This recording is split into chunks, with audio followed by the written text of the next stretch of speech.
Assalamualaikum warahmatullahi wabarakatuh. Perkenalkan, nama saya Sally. Saya dari kelas HKI 4A, Prodi Hukum Keluarga Islam Fakultas Syariah. Tujuan saya membuat video ini adalah untuk memenuhi tugas ujian tengah semester mata kuliah Hukum Ekonomi Syariah. Baik, saya akan menjelaskan materi yang ketujuh, yaitu Lembaga Keuangan Syariah. Di materi tersebut ada 4 poin yang perlu dijelaskan, yaitu pengertian lembaga keuangan syariah, sistem keuangan syariah, peranan lembaga syariah dalam proses intermediasi, dan keempat, tujuan berdirinya lembaga syariah. Baik, kita masuk ke poin pertama, yaitu pengertian lembaga syariah. Lembaga keuangan syariah adalah sebuah badan usaha yang kegiatannya di bidang keuangan syariah dan asetnya berupa keuangan maupun non-keuangan berdasarkan prinsip syariah Islam. Setiap kegiatan operasional di dalamnya tidak boleh mengandung unsur riba ataupun unsur yang dilarang dalam agama Islam. Peran lembaga keuangan syariah saat ini semakin dibutuhkan untuk kegiatan menabung, pembiayaan, investasi, ansuran, dan lain-lain. Lembaga keuangan syariah juga berperan penting dalam sistem keuangan ekonomi modern untuk melayani masyarakat. Lembaga keuangan syariah atau dikenal juga sebagai LKS adalah institusi keuangan yang beroperasi sesuai dengan prinsip-prinsip syariah yang didasarkan pada hukum Islam. Prinsip-prinsip ini mengikuti pedoman Al-Quran dan hadis, serta menjauhi riba atau bunga dan praktik-praktik keuangan tidak sesuai dengan nilai-nilai syariah. Baik, kita masuk ke poin kedua, yaitu sistem keuangan syariah. Menurut Wiroso pada tahun 2009, prinsip syariah adalah aturan perjanjian berdasarkan hukum Islam antara bank dan pihak lain untuk menyimpan dana dan atau pembiayaan kegiatan usaha atau kegiatan lainnya yang sesuai dengan syariah. Antara lain pembiayaan berdasarkan prinsip bagi hasil, mudharabah, pembiayaan berdasarkan prinsip penyataan modal, musyarakah, prinsip jual beli barang dengan memperoleh keuntungan murabahah, atau pembiayaan barang modal berdasarkan prinsip sewa murni tanpa pilihan ijarah, atau dengan adanya pilihan pemindahan kepemilikan atas barang yang disewa dari pihak bank oleh pihak lain, ijarah wa itikna. Adapun sistem keuangan syariah yang dikenal dengan prinsip-prinsip syariah yaitu 1. Prinsip bagi hasil atau investasi mudharabah. Di dalam buku Sistem Keuangan dan Investasi Syariah oleh Muhammad Firdaus pada tahun 2005, pada prinsip bagi hasil investasi mudharabah ini bahwa nasabah harus bersikap jujur, amanah, dan transparansi dari usaha yang dikelolanya. Karena pihak bank hanya diperkenankan untuk melakukan pengawasan usaha dan tidak diperkenankan ikut campur dalam pengelolaan dana. Pihak pertama, sahibul mal, menyediakan seluruh 100% modal, sedangkan pihak lainnya menjadi pengelola. Keuntungan usaha akan dibagi berdasarkan kesepakatan sesuai kontrak. Sedangkan apabila rugi ditanggung oleh pemilik modal selama kerugian itu bukan akibat kelalaian si pengelola. Seandainya kerugian itu diakibatkan karena kecurangan atau kelalaian si pengelola harus bertanggung jawab atas kerugian tersebut. Mudharabah merupakan keunikan bank syariah.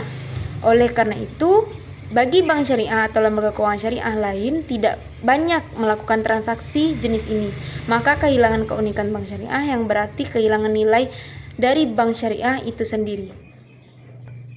Prinsip yang kedua yaitu prinsip penyataan modal musyarakah. Di dalam buku Bank Syariah dari Teori ke Praktik oleh Muhammad Safi Antino pada tahun 2001, prinsip penyataan modal atau musyarakah adalah akad kerjasama antara dua pihak atau lebih untuk suatu usaha tertentu, di mana masing-masing pihak memberikan kontribusi dana dengan kesepakatan bahwa keuntungan dan risiko akan ditanggung bersama sesuai dengan kesepakatan.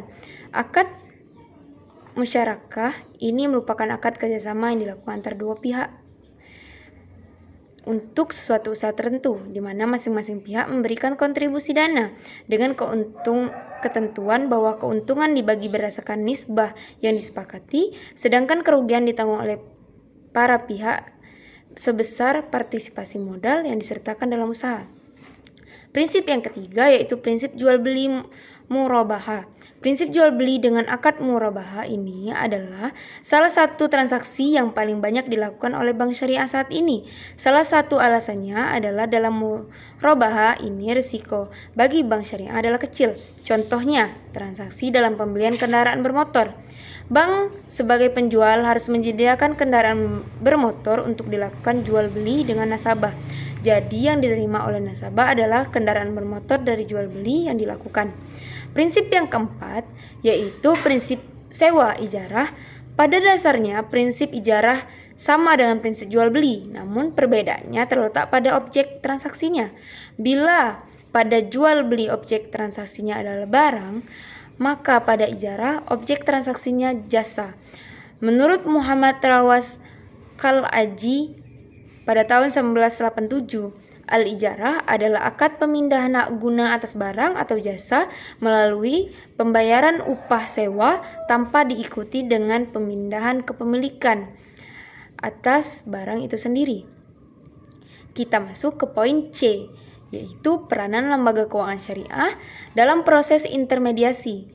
Lembaga keuangan syariah atau LKS berperan penting dalam proses intermediasi keuangan, yaitu sebagai peranan antara pihak yang memiliki kelebihan dana atau surplus unit dengan pihak yang membutuhkan dana atau defisit unit dengan tanpa berdasarkan prinsip-prinsip syariah. Berikut adalah peran utamanya. 1. Menghimpun dana. LKS mengumpulkan dana dari masyarakat melalui produk-produk seperti tabungan atau wadiah mudorabah, deposito atau mudorabah, giro atau wadiah. 2. Menyalurkan dana. Dana yang dihimpun disalurkan ke sektor produksi melalui pembiayaan bagi hasil atau mudorabah dan musyarakah. Pembiayaan jual beli, murabahah, salam istiqnah, pembiayaan sewa atau ijarah. 3. Mendorong kegiatan ekonomi yang adil dan halal. LKS hanya membiayai kegiatan usaha yang tidak bertentangan dengan syariat Islam, seperti tidak mendanai usaha berbasis riba, judi, atau barang haram, menyaring usaha yang berdampak buruk secara sosial. 4. Mengurangi kesenjangan sosial ekonomi melalui mekanisme zakat, infak, sedekah dan wakaf atau ziswaf. LKS berperan dalam distribusi kekayaan yang lebih merata. 5. Meningkatkan inklusi keuangan.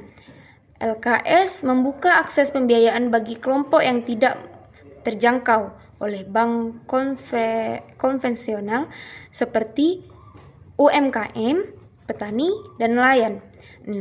Menciptakan stabilitas sistem keuangan karena menghindari spekulasi dan instrumen berisiko tinggi. LKS cenderung lebih stabil dalam menghadapi krisis keuangan. Kita masuk ke poin yang keempat, yaitu tujuan berdirinya lembaga syariah. Tujuan utama berdirinya lembaga syariah adalah untuk menciptakan sistem ekonomi yang adil, berkelanjutan, dan beretika, serta untuk memenuhi kebutuhan umat muslim yang ingin berinteraksi dan berinvestasi sesuai dengan prinsip-prinsip Islam. Lembaga syariah juga bertujuan untuk memberikan edukasi dan literasi keuangan syariah kepada masyarakat. Tujuan pendirian lembaga keuangan di Indonesia adalah untuk mendorong pembangunan nasional dalam rangka meningkatkan stabilitas, pemerataan, serta kemajuan ekonomi nasional. Lembaga keuangan di Indonesia dibagi menjadi dua jenis, yakni lembaga keuangan non-bank dan lembaga keuangan bank. Bank merupakan badan usaha yang menghimpun dana dari masyarakat dalam bentuk kredit atau bentuk-bentuk lain dalam rangka meningkatkan taraf hidup rakyat. Dinyatakan dalam Undang-Undang Nomor 10 Tahun 1998 tentang perbankan, kesimpulan bisa dipahami bahwa bank ialah perusahaan yang bergerak di bidang keuangan dan segala kegiatan operasionalnya selalu berkaitan dengan keuangan. Bank di Indonesia ada dua jenis, yakni bank yang menggunakan prinsip konvensional dan bank yang menggunakan prinsip syariah. Undang-Undang Nomor 21 Tahun 2008 tentang Perbankan Syariah merupakan peraturan perundang-undangan yang mengatur perbankan syariah di Indonesia. Menurut Undang-Undang Republik Indonesia Nomor 21 Tahun 2008, bank syariah adalah bank yang menjalankan kegiatan usahanya berdasarkan prinsip-prinsip Islam atau asas-asas hukum Islam yang bertujuan untuk menghindari kegiatan yang mengandung unsur riba atau bentuk perbuatan lain yang tidak sesuai dengan hukum Islam. Berdasarkan jenisnya, bank syariah terbagi menjadi bank umum syariah atau BUS dan bank pembiayaan rakyat syariah atau BPRS. Baik, itulah paparan materi dari Lembaga Keuangan Syariah. Wassalamualaikum warahmatullahi wabarakatuh. Selamat menonton. Bye-bye.